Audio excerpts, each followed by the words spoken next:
Thank you for being here first briefing. Great to see you. Thank you.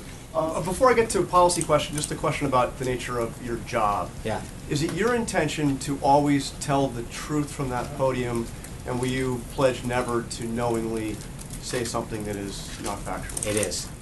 It's an honor to do this, and yes, I believe that we have to be honest with the American people. I think sometimes we can disagree with the facts. There are certain things that we may not fully understand when we come out, but our intention is never to lie to you, Jonathan. Our job is to make sure that sometimes, and you're in the same boat. I mean, there are times when you guys tweet something out or write a story and you publish a correction. That doesn't mean that you were intentionally trying to deceive readers and the American people, does it?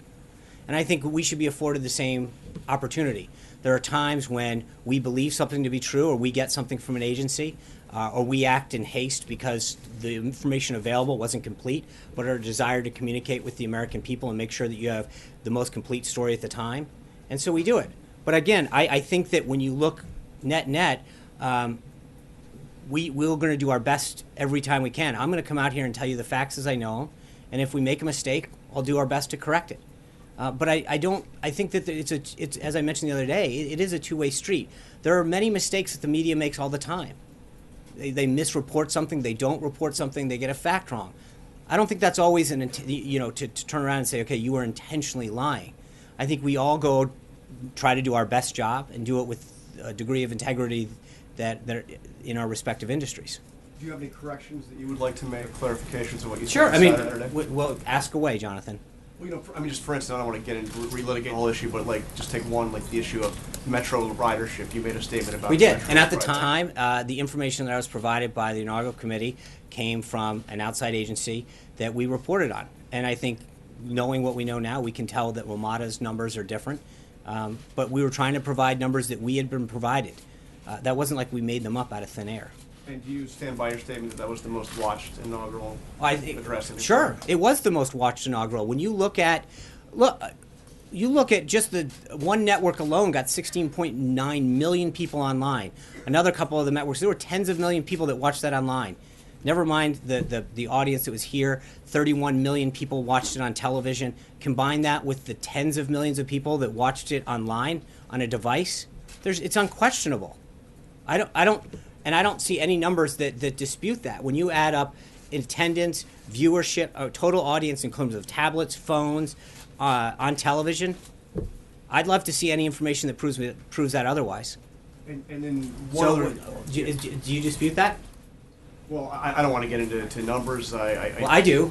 Okay. I mean, okay. I'm just saying, if you're asking me a question about my integrity, I have a right to say if you add up the network streaming numbers, Facebook, YouTube, all of the various live streamings that we have information on so far, I don't think there's any question. It was that it was the largest watched inauguration ever. More than Ronald Reagan's in 1981. I'm pretty sure that Reagan didn't have YouTube, Facebook, or the internet. Yeah, I think 41 million people watched his. 41 million watched his. Okay, so let's just take the Nielsen ratings, which are 31 million, and add it to CNN, 16.9 million. That's a little higher. So I'm just saying, you're asking me for numbers, there's just two entities together. And the approach that you took on Saturday, any second thoughts on that? Look, I think Jonathan, look, I want this to, I came out to read a statement, and I did it. We're here today, I'm going to stay here as long as you want. So, I want to make sure that I think you guys might want to leave before I do.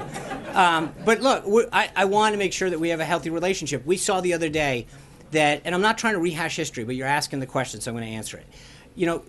We had a tweet go out about Martin Luther King. Think about how racially charged that is. And someone rushes out and says to the entire press corps that the President of the United States has removed the bust from his office.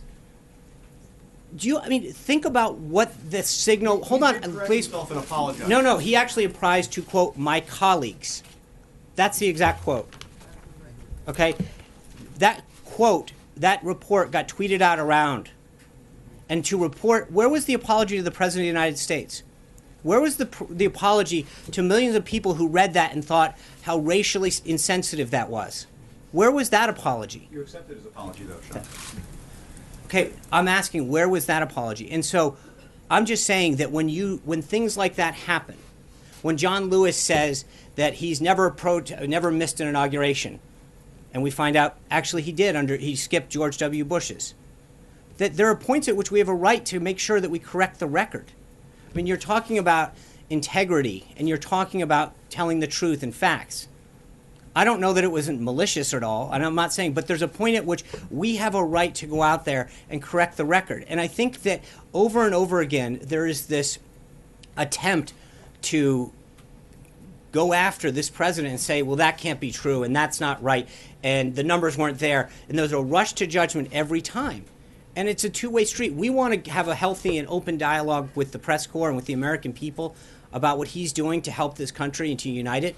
But at a time when he's trying to unite this, and he keeps talking about uniting this nation, bringing people together, and then a tweet goes out in a poll report to, a few thousand people, saying that he removed the bust of Martin Luther King, how do you think that goes over?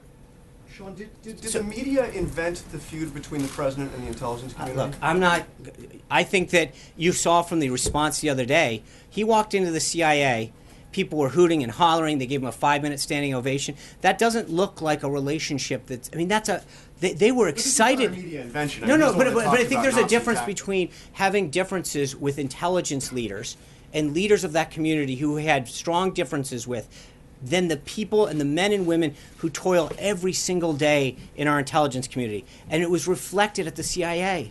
I mean, they came there, they were so excited. There was 1,000 people that applied for 300 plus seats. We ended up taking in 400 people. That doesn't sound like a huge feud.